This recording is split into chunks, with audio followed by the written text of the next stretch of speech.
وەکو هەموو ساڵ ئێمە ئەم ساڵیش بەشداریمان کرد لە کۆنفرانسی ئەمنی میونخ و لەگەڵ مەجموعەیەک یعنی سەرکردە و مەسئولینی وڵاتانی دەرەوە قسەمان کرد. طبیعی ئەوەی کە ئەم ساڵ جێی بایەخەوە زیاتر مەسەلەی سووریا بوو و هەروەها پێکهێنانی حکوومەتی عێراق ئەمانە تەوەری ئەسلی بوون کە هەموو لایەک دەیانەویست گوێبیستی بن. ئێمە تەکیدمان لە ڕۆڵی خۆمان کردەوە لە هەرێمی کوردستان کە ئێمە فاکتەری سەقامگیری و ئارامی دەبین لە مەنتیقە و ئەوەی کە پێمان بکرێ هەم لە سووریا و هەم لە عێراقیش بۆ ئەوەی حکوومەت لە عێراق زوو تەشکیل بکرێ و هەروەها لە سووریاش هەر بەو شێوە و لە هەرێمی کوردستانیش ئێمە بەردەوام دەبین. مەسەلەی هەرێمی کوردستان طبیعی سیاسەتی ئەم وڵاتانە هەمویان لە دەیانەوێ هەرێمی کوردستانێکی سەقامگیر و بەقووەت هەبێ لە چوارچێوەی عێراقێکی فدرالیدا. ئەمە ئەو سیاسەتە ئێمەش ئەو ئاستەنگانەی کە هەبووە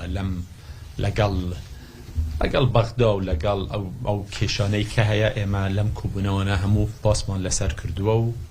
اینجا بە سوپاسەوە و چاوەڕێ بزانین کە ئێوە چ پرسیارتان هەیە. دڵشاد سپاس جناب سروکرما کردستان خالد علی تورو میدیای کردستان. لای خلقی آشکرایه که جناب تانو هرمی کردستان رولی که زور تان بینی و پیشتر لپروسی آشتی لترکیه و لم دوایه دا لنوان ریکاوتون و اگربستی نوان قصد و حکومتی دمشق اولایانه جنابی و لگل کوبونویان کرد چه دنیایک دادنه گلی کرد بگشتی و ام هر دو پرسل لچه قوناغیک دانه هم لسوریا و هم لترکیه. سپاس. خۆی یەکەم ئێمە باسی سووریا بکەین. طبیعی ئەوەی کە لە سووریا ئێستا هەیە ئەو پرۆسەی کە ئێستاە مووقفی ئێمە لە هەرێمی کوردستان ئەوەیە ئێمە کە پشتگیری ئەم پرۆسەیە دەکەین. ئەم پرۆسە سیاسیەی کە ئێستا ئەو گفتوگوکەی لە بینی قەسەدە و لە بینی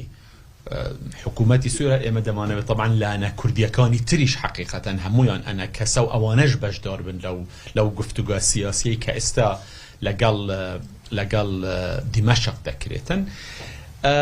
ئێمە دەبێ واقع بین حقیقەت، یعنی ئەوەی کە من پێم وایە ڕێکەوتنێکی خراپ نییە بە پێی ئەو بارودۆخەی کە هاتۆتە پێش لە سووریا و ئەوەی کە کرا و ئەوەی کە دەتوانین بیکەین. بەڕێی من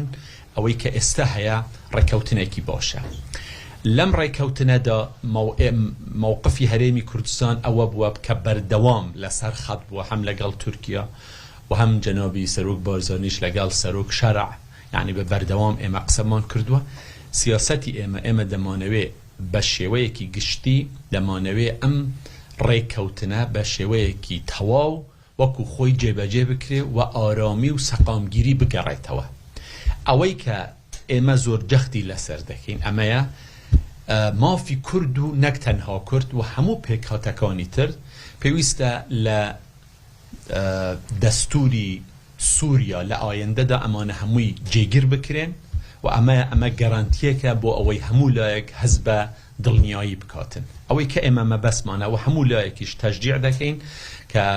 ڕێکەوتن بکەن لە چوارچێوەی سووریایەکی موحەدە. ئەوە سیاسەتی ئێمەیە لە هەرێمی کوردستان.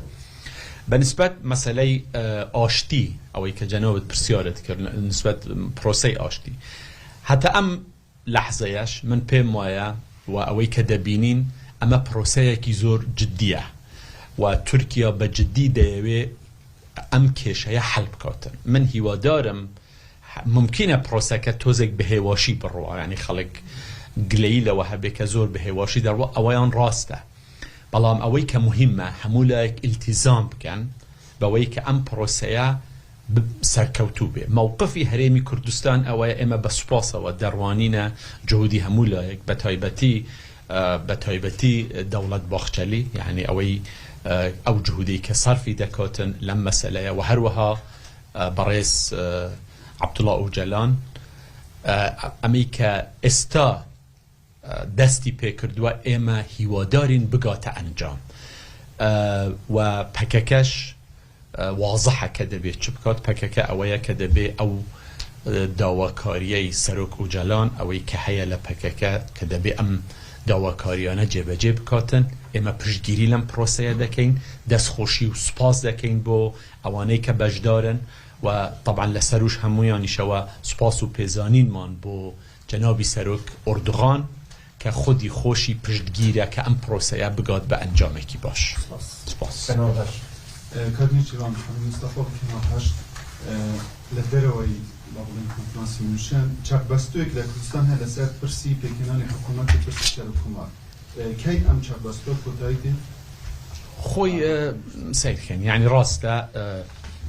چک بستو کو اوی که جنابت باست کرد هیا اما لقل یکتین اجتماعی ل پشی دروش کبونوی کی زور باش لبینی جنابی سروک بارزانی و برایس که بافل انجام داره کبونوی که زور ارینی بو کبونوی کی سرکوتو بو یعنی کبونوی که راسته دست دوای ماوی کی درش دست بکره بلام او دست بکرده دست بکردنه کی باش بو پیش اوی او روزی که بیم بو میونیخ دیسانوه کبونوی کی تری دو قولی لبینی سروک بارزانی و بافل کراوه ل کمن لوی بوم او کبونوی کی باش با من تصور دکم راسته حتی استعمال لسر هیچ نقطه رک نکوتوین بلام اوی که من دتوانم بلام اوی اما با آراسته کی درست لسر خطین بو اوی بگین با انجام که مصلحتی حریم کردستان و مصلحتی عراقی تدابید. الله شالی رودال جناب سرک سپاس بمرکزه باهستان لقل وزیر دروی امریکا کوبنوا لقل وزیر دروی سوریا کوبنوا لقل مظلوم عبدی کوبنوا ولقل بپرسان جهان کوبنوا لقل تو بکن دانا لقل بپرسان جهان استاد توی من دفتره بوستقام گیری و اتونومی لرجوعی کردستان در چوارچوبی سوریا دا. تلك خوي من بيما بالي درفت هيا درفتي حل هيا بلام او موديليك اوان هر دولايان دتوانن ريكوتني لسر بكان من بيما اما بو خويان بجيبيالين يعني بو لايانا كرديكان لقل دمشق كمن داليم لايانا كرديكان ما بستم قصدية وما بستم أنا كسية وحمو أوانا لقل سوريا بزانن دتوانن دقان بچه موديلك لخوبري وبردن اگر پرسیارک زیاد او به مثلا آیا اوی که لحریمی کردستان ایمه همانه دکره بضابط او لسوریه هبه زحمت آسان نیه چون که جغرافیایی که موحد باشه و یا لسوریا نیه پیکاتکان جیاوازن نک تنها کرد دبه پیکاتکانی تریش راضی بکرین بلام اوی که استهیا وقو مثلا سروک شرع مرسومی در کردو بو محافظی حسکه يعني من بين محافظي حسكة مهمة چونك شاري حسكة شاري هم كردي هيا هم عربي هيا استا بو جهتي بولاني كردي كمرشحة كالالان قصد وكرا واستا درفتك بو اوي اثبات كات كلوي كأما پاريزگاري حسكة بو همو بيك هاتكان استا درفته او بتواني او که هم خدمتی کرد کات هم خدمتی عرب کات هم خدمتی همو پیکات کان کن خو همو خلق دوای خوی دفاعی لیده که بلام امانه هموی پیوستی بویا گفتگوی که ریکوپک اما لقال جنابی که مظلوم جنرال عبدی و لقال اوانی تریش قصه کمان اویا ایو دبی لپروسی سیاسی لسوریا بجدار بن سوریا پایتختی ایو دبی بگرین و بو سوریا و حوله کی جدی بدن او کشانه که هیا حلیان بوبدوز نوا لچوارچوی سوریایی کی موحد اما سیاستی ایمه و ام قصانه ایمش لنتیجه تجربه حریمی کردستانه ام لنا كبيان دلين يودا بم شويه من ومن بيش موايا حتى حدك يزور طبعا او خوشي لا منشن بجدار بو من بي موايا الورد دور خريكه بو ارست يا دروه ماهر حمداني من قناة شمس. سيادة الرئيس التقيتم بوزير الخارجية الأمريكي ووزير الخارجية السوري والجنرال مظلوم عبدي وكافة الأطراف المعنية بالشأن السوري خلال اليومين الماضيين هنا في ميونخ. لحد الآن تحدثنا قبل قليل مع جنرال مظلوم عبدي يقول الأمور غير واضحة ولا زالت المصطلحات غير دقيقة ومتفق عليها. هل تعتقد جنابك أن ستكون هناك أزمة طويلة الأمد أم أننا اقتربنا من حل شامل؟ أين نقف الآن؟ من با كردي أجر رخص أو أزاني خوي سيدنا ليرة مهم يكشته آية نيتي أو هي كأم كيشانة شارة سر بكرين برأي من أو من لوزير دروي سوريا قوم لبو برئيس شيباني وأوي كلا فخامەتی سەرۆک کۆماری سووریاش گوێمان لێ دەبی ئەوەیە کە دەیانەوێ ئەم کێشانە حەل ببن ئەمە خۆی هەمووی ئەمە دووسێ هەفتەیە مەسەلەن ئەو ئیتر ڕێککەوتن نەکرەوە ناتوانانی بڵێ وڵا هەموو شتێک ئێستاجێ بە بەڵێ کێشە هەیە ممکنە کێشەی زیاتریش بێتە پێش لێرە مهم ئەوەیە نیەت هەیە بۆ ئەوەی ئەمە حل ببی ئەم مشکلە بەڕای من ئەو نیەتە ئێمە دەبینین لە دیمەشقەوە هەیە و دەبێ و بە تەئکید لەلایەن کوردیشەوە ئەو نیەتە هەیە کە جێبەجێ بکرێتن ئەمە و ڕۆلی ئێمەش ڕۆلی یارمەتیدەر دەبێ بۆ ئەوەی ئێمە بتوانین ئەمانە نزیک یەکتر بکەین بگەن بە حەل دانیم خالد جوالات تیوی جنابه و هاری کار بود با برز مظلوم عبده وره بیده وشتی با هفتیتنه و گرن پیامه وش با خلق روش آبای کردستان چیا برسامنی دواجی و بار جوالات تیوی را گوتو جنابه و گلکی بیریا قامش لو عفرین شام و حلبه گریا و مقاطی سردان بکرد سردان کنیه الوی دست بکەم ئەم دیسە بیراوێ واجیات کەین بیرا قامش لید کەین بیرا عفرین کەین پراستی و ئەکید ئەف بەرنامە دێت سەردان ئامادە هەبی نزانم کەنگی پەیامامە بۆ خوشک و برایتمان ڕۆژئاوا ئەوەیە پراستی بەری ئەف شتێ سەروا هاتەی پشتگیریەکە مەزن لە هەموو کوردستانیە لە هەموو جهەکێ بۆ ڕۆژئاوا هاتە بێت ئەوە جێ فخر و شانازی هر کردێکی لە هەر جهەکێ ببینیت ئەو پشتگیری نەها مهم ئەوەیە ئەو ڕێککەفتنە کە هاتیەکردن بێجێبجێکردن و ئینشاءالله ئاوەدانی و کەیفخۆشی و زێدەتر کار بکەویتە ڕۆژئاوا مە لێرە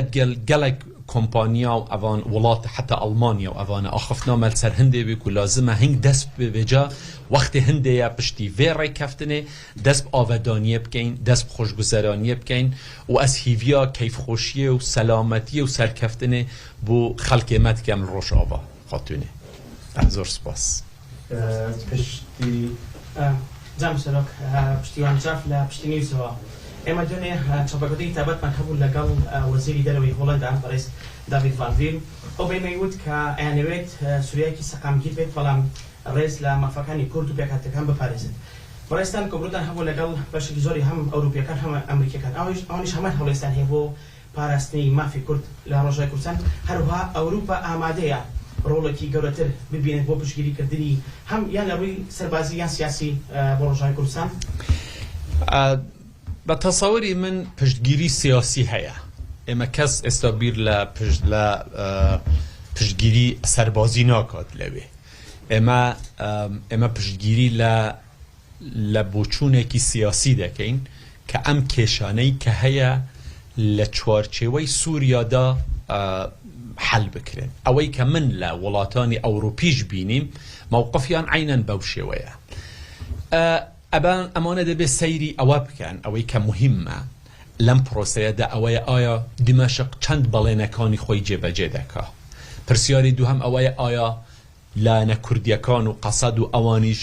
چەند حازرن ئەو ڕێککەوتنە یعنی ئەم مەسئلەیە پێویستی بەوە هەیە کە لە ڕووی سیاسیەوە هەم ئەوروپا و هەم ئەمریکا کە بەڕاستی ئەمریکیەکانیش ڕۆڵێکی زۆر بە سوپاسەوە ئەو